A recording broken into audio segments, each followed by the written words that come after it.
Hi,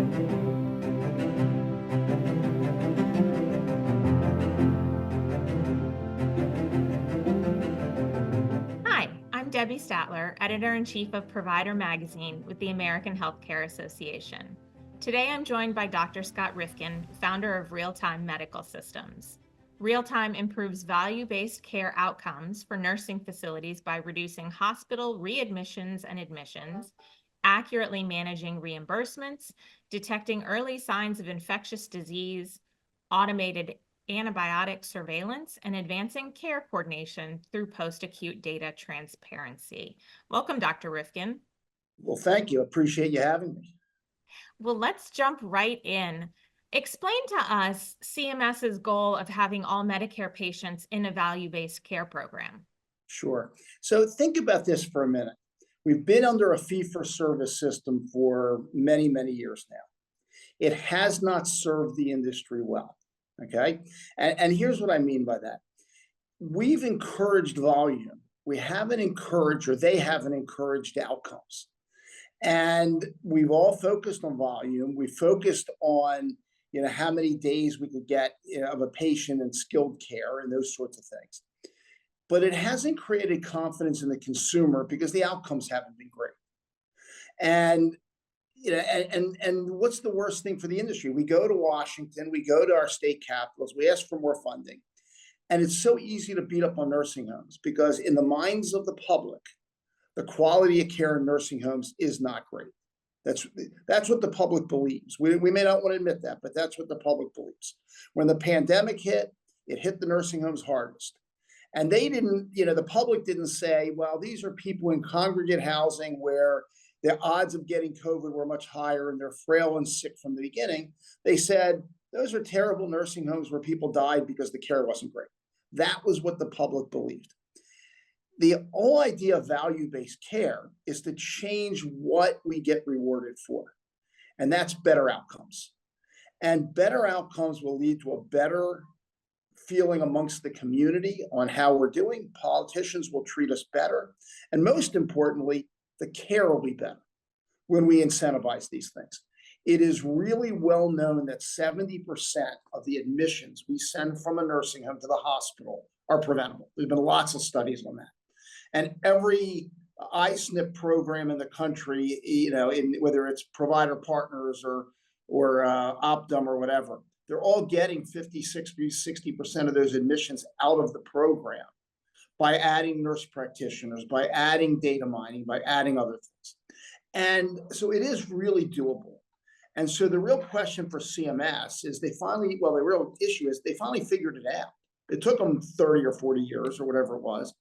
But what they've said now is we want everybody in value-based care by the end of the decade. And we want them in there for two reasons. One, the care is better, but I won't argue that that's necessarily CMS's issue. It is to some extent. But mostly because better care leads to less hospitalizations, leads to less cost. And CMS is responsible for paying all the bills at the end of the day. So they've started rewarding us for better outcomes.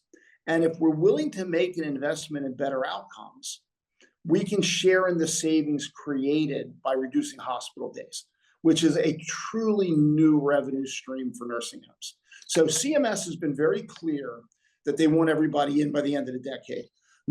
We believe they're going to require everybody to be in value-based care by the end of the decade. But the question is, how big is the stick going to be? We don't know that yet. We do know that Liz Fowler, who runs CMMI, recently gave a talk where she talked about all of this. And there was actually sort of a trial balloon thrown up about moving this enrollment into value-based care faster, not waiting for the end of the decade. So I don't know where that'll go, but clearly it was a trial balloon of sorts. So I think we're heading there. I think it's very clear we're heading there. And truthfully, we ought to embrace it, because if we can reward operators for outcomes and let them share in the revenue created by better outcomes and create a new revenue stream, then operators will be more willing to spend the dollars that it takes to make those improvements. Whether it's nurse practitioners, whether it's data mining, whether it's care management platforms, whether it's more staff. You got to have more dollars for more staff. So I think it's clearly coming. It's a train running down a hill on a track. And so we'll see where we end up. But clearly the incident, and by the way, lots of big, or not big, just good and big organizations around the country are now starting to enroll their patients into various value-based programs. So let me stop there. I know I've talked on. You asked me a short question. I went on for 10 minutes, so I apologize. Well, it's important that you mentioned the deadline. I mean, the end of the decade is coming very quickly, and big changes like this can sometimes be challenging. Why is it important for nursing facilities to begin deploying strategies now to participate in value-based care? And then on the flip side, what are the ramifications if they don't get started? Yeah, that's a really great question. Um, it is time for every operator to start talking to them internally and thinking externally on how they succeed in a value-based care world, because it's a significantly different world. And the amount of dollars spent in the nursing home out of that 40 to 50, 30 to $50,000 budget is minimal. Most of that cost, the vast majority of that cost, is hospitalizations. If we can figure out a way to share in the savings from hospitalizations, as opposed to just our fee-for-service billing dollars out of that budget, we're going to do way better than we ever did before. There's way more dollars available by reducing hospital stays. If you look at the REACH program, we'll talk about the two programs in a minute. There's iSNP and there's REACH.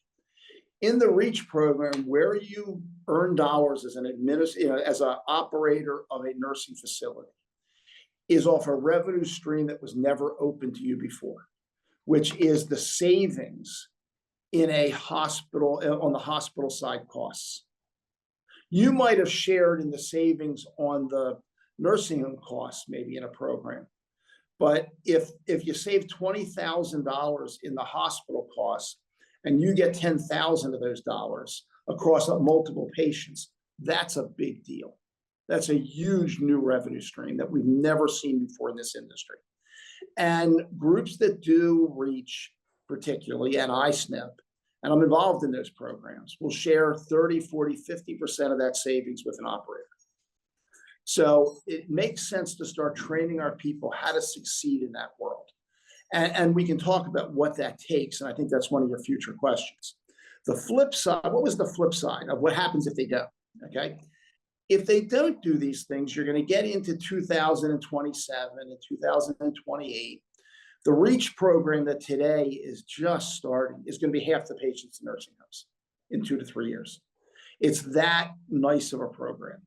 It basically, the folks that are running these programs are essentially saying to operators, work with us, don't take risk in sharing 50% of this of the savings we create. We'll help you create the savings.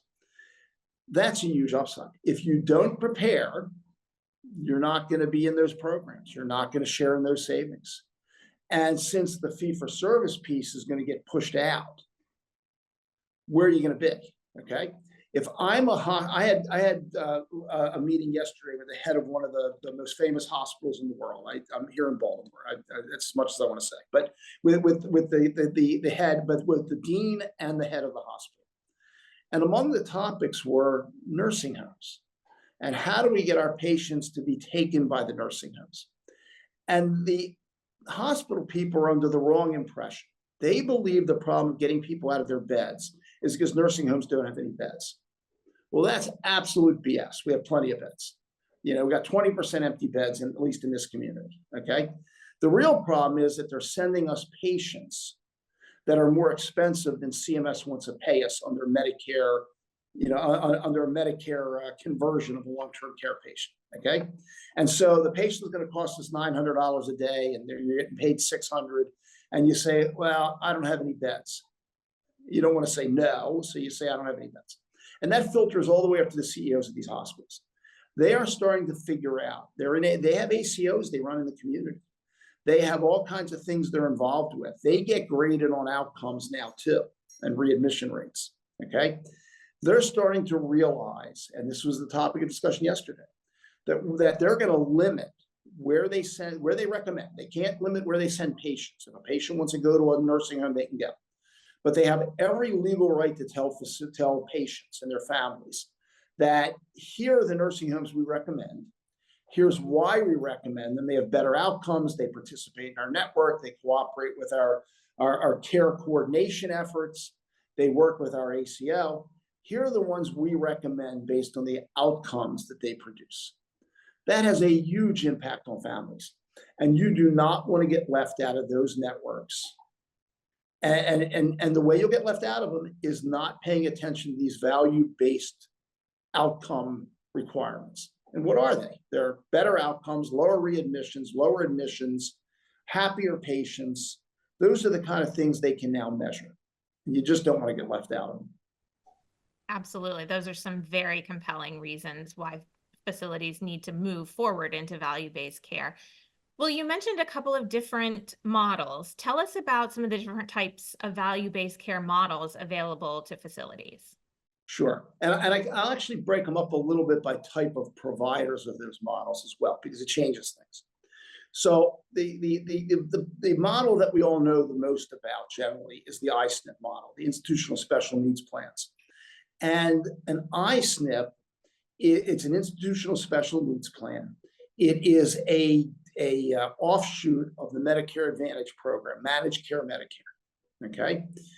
It has been very successful in reducing hospitalizations. You know, the typical I-SNP gets hospitalizations down 40, 50, 60%. We get them down in that range, okay? And that creates the savings in those programs. It is an insurance product, which means a patient under the Affordable Care Law, Affordable Care Act, 85 cents out of every dollar needs to be spent on care, okay? The good news is the buildings are part of that care.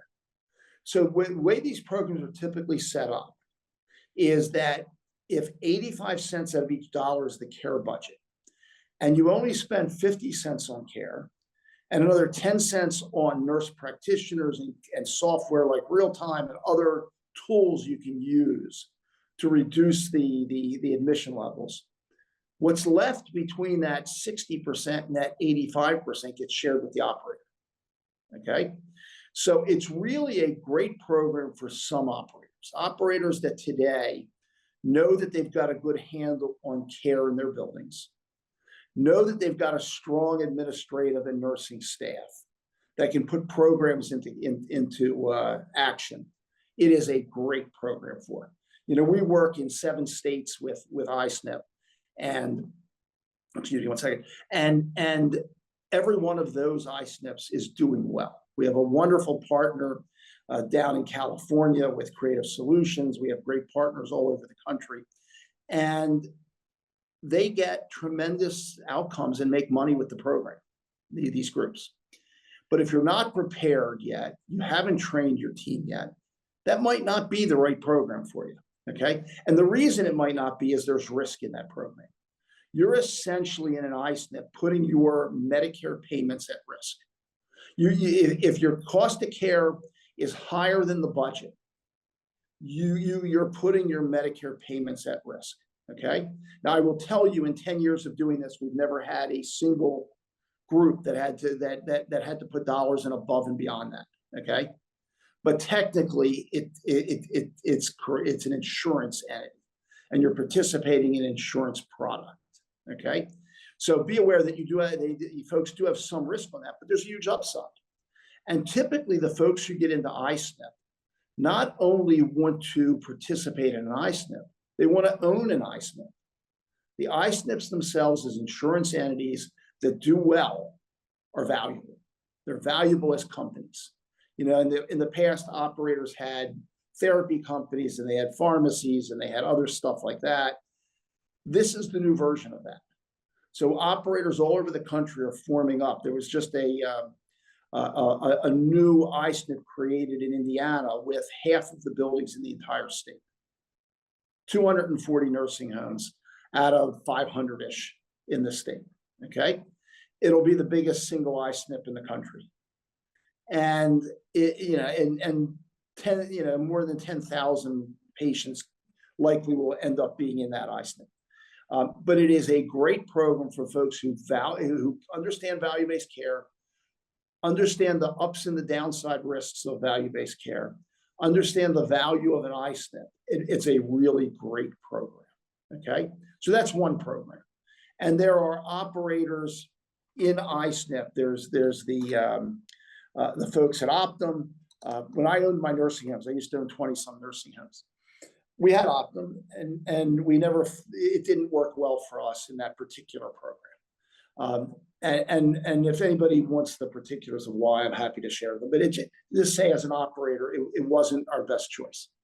But there are also lots of provider-driven iSNP businesses around the country now, and provider partners that we're involved in. I mentioned, but there are others as well. And an operator ought to at least be learning what they're doing and what kind. And they may want to work with a big national insurer. They may want to do their own program, or they might want to do what Indiana did, where a group of owners came together and put out an RFP and said, who's going to operate this for us? And interviewed various groups and chose somebody. So there's all kinds of paths to go to. That goes live actually January 1, and they just started enrolling patients last week. Okay, so that's the iSNP world. Then there's the old direct contracting program that is now called REACH. And I never remember what the acronym stands for, but it's called the REACH program, REACH. It is a lighter version of value-based care for the nursing homes. It is a essentially risk-free program for operators where there's only an upside. Whether it creates the same entity value is unclear at this point, okay? But basically, it's not an insurance entity. So in an iSNP, whoever's running an iSNP has to get an insurance license, put up reserve capital with the insurance commissioner, has to go to CMS and get approval, has to create a network in every single county they're in. You have to have obstetricians that are willing to deliver babies in the nursing home. It makes absolutely no sense at all. But that's because it's an Advantage plan, and it has the same rules as other Advantage plans. It's awkward. A REACH program doesn't have those same issues. It's more like an ACO, okay? The government sets a budget. The operators bring their doctors to the table and enroll their patients. If at the end of the year there is a savings, the operator of the REACH program obtains those savings, or if there's an overrun, pays it. But that's not the nursing home building, okay? And if there's a savings, then those operators of REACH programs share that 30, 40, 50% of it with operators, okay? You're not risking your Medicare payments, because as an operator, you're still billing Medicare. You're not billing the iSNP. You're not billing the REACH. You bill Medicare. So you still collect all your Medicare payments. So the savings generated is only from the hospital side for the most part. I mean, you can generate some in-house savings that translates into lower costs for CMS. But it really is a program where the operator shares in the savings created by reducing hospitalizations in their long-term care population. So everything we're talking about is long-term care patients. We can talk about short stays, but they're really the purview of community programs. The nursing home programs are for long-term care patients, okay? And so the REACH program is a very, very interesting program. And the amount of enrollment into that is now becoming huge all over the country. I mean, in the REACH program we work with, there are 100,000 patients in the pipeline. Wow. In all of iSNP, there's only 120,000 in all the different providers of it. But keep in mind that there are 2 million eligible patients, 1 million in nursing homes and 1 million in assisted livings. And today, only 120 to 150,000 of them are in any value-based program. By the end of the decade, everybody's going to choose partners. It's a game of musical chairs or speed dating or something, and everybody's going to pick a partner. And that REACH program is an easier way for you to teach your team how to deal with value-based care, how to prevent hospitalizations, to have a reason to prevent hospitalizations, and share in the savings.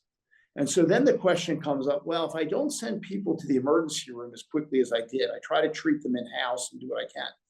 What does that mean from a regulatory perspective? Because that's one of the things that scares folks who look at these programs. And here's the reality of it. If you can reduce hospitalizations, you're really doing it by reducing the issues that you miss. Okay, and I'll explain what I mean by that. I like to call them interventional moments that we miss. Mrs. Jones hasn't had a bowel movement in 3 days. She's on pain medicines for her hip replacement or hip pain. She's on other medicines that slow down bowel motility. She gets constipated. In the nursing home, it is very difficult for your staff to notice that. They notice diarrhea and vomiting and that kind of stuff.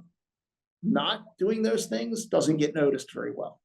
And that patient, if you treat them today, you pick that up today, 3 days without a bowel movement, you pick that up today and treat that person with $1 of stool softeners, you prevent a sepsis admission 3 days from now that's going to cost $50,000 and is also going to put you at risk with regulators. Because what do regulators do? They look at the hospitalizations, they work backwards. I used to be the regulatory doc that they would send into hospitals in Maryland from the state health department, okay? Now, as to help them get out of trouble. And they look at those hospitalizations, they work backwards. They say, you know, let's talk about a patient who fell and broke their hip. You don't get in trouble because Mrs. Jones broke her hip. You get in trouble because with a surveyor and with a high level deficiency, because Mrs. Jones on Monday didn't eat and drink very well. And on Tuesday, she said to a nursing aide she was feeling a little dizzy, and somebody wrote that in the chart. And on Wednesday, she stood up and fell and broke her hip. Now a surveyor looks at that pathway to that admission and says, hey, you should have treated item A and item B, and maybe she wouldn't have broken her hip. Now, she might have anyway, but that's not the way the surveyors are going to look at these things. So what does every value-based care program do? It puts into place ways to pick up those interventional moments earlier, okay? That's what nurse practitioners are doing when they're in your nursing home with an iSNP. That's what a data mining software platform like Realtime does. They look for those interventional moments. You go into the EMR, you ask hundreds of questions, you look at all the point of care data, you do all that sort of stuff, and you'll reduce admissions by half. I mean, there was just a study done by University of Pennsylvania. It's not a white paper, it's not an in-house paper, it's a real peer-reviewed article on an ACO in southern Pennsylvania that was owned, I don't want to name the hospital, but a big health, regional dominant health system in southern Pennsylvania. And they looked at using the data mining platform that we've got at Realtime, but there are others out there. And they looked at it and they showed a 52% drop in admissions using the platform and using nurses that look at the data, you know, care management nurses. It's a very efficient, low-cost way of doing things. And it's what we plug every one of our REACH patients into. So if you can pick up Mrs. Jones's lack of a bowel movement, Mrs. Smith is gaining weight from heart failure, another patient isn't eating or drinking, and your team knows those things and puts into place, you've motivated them to put into place the care program to resolve that. You know, if CMS sees that Mrs. Jones said she wasn't, you know, somebody wrote that she didn't eat or drink much of her food or liquids on Monday, and on Tuesday, the dietitian saw the patient and wrote a plan, and Wednesday she fell and broke her hip, you're not going to get a deficiency because she didn't eat and drink, because you put a plan in place. But you can't put a plan unless you know about it. And how many times have we looked at a chart and said, you know, why didn't we know this? You know, the surveyor taps you on the shoulder, starts the sentence with "did you know," and never goes well. And we look at the chart ourselves and say, you know, we don't think we caused that fall, but why didn't our staff know this? Well, they're too busy. They're working too hard. They need the help, whether it's a nurse practitioner, whether it's data mining, whether it's both. And these value-based programs, because it's in their interest as a program to lower the cost of care and keep admissions down, are going to help you with that kind of oversight, is going to make the life of your DON easier, going to prevent regulatory issues as a byproduct of reducing hospitalizations, which is what their goal is. Because there's no way to reduce hospitalizations by just refusing to send people to the hospital. It doesn't work that way. Mrs. Jones having chest pain, she gets sent to the hospital. Okay. It's Mrs. Jones who has early heart failure on Monday that you treat on Monday afternoon who doesn't get chest pain on Thursday because of their heart failure. Okay. That's what you're after. So this is really a way to help on the regulatory side as well. And that's where CMS has gotten this right. They finally realized that if they incentivize the right things, then we'll all make an investment on preventing those hospitalizations and keep people healthier.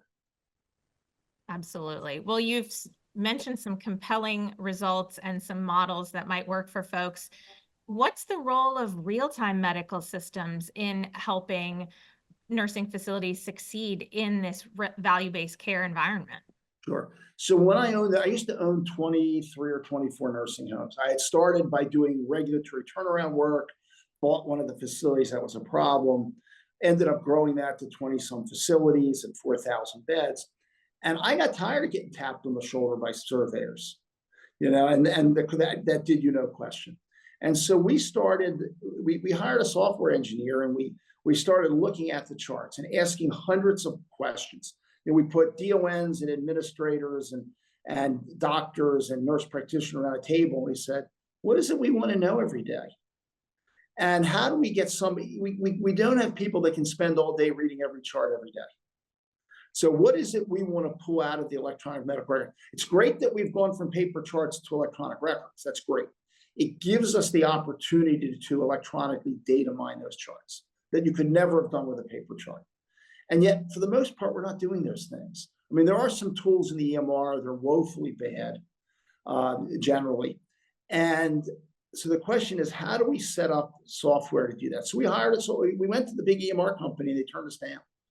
And so we hired some software engineers and we said, okay, here's what our goal is. Take these 300 questions, ask it of the chart every 4 hours or 8 hours or 10 hours, depending what the measure was, and push to our staff these interventional moments. Mrs. Jones is gaining weight and has a history of heart failure, and also push the standard national protocol for treating that so that our nurses don't have to go leafing through a protocol book. They can just pick up the phone, call the NP, call the doctor, get orders.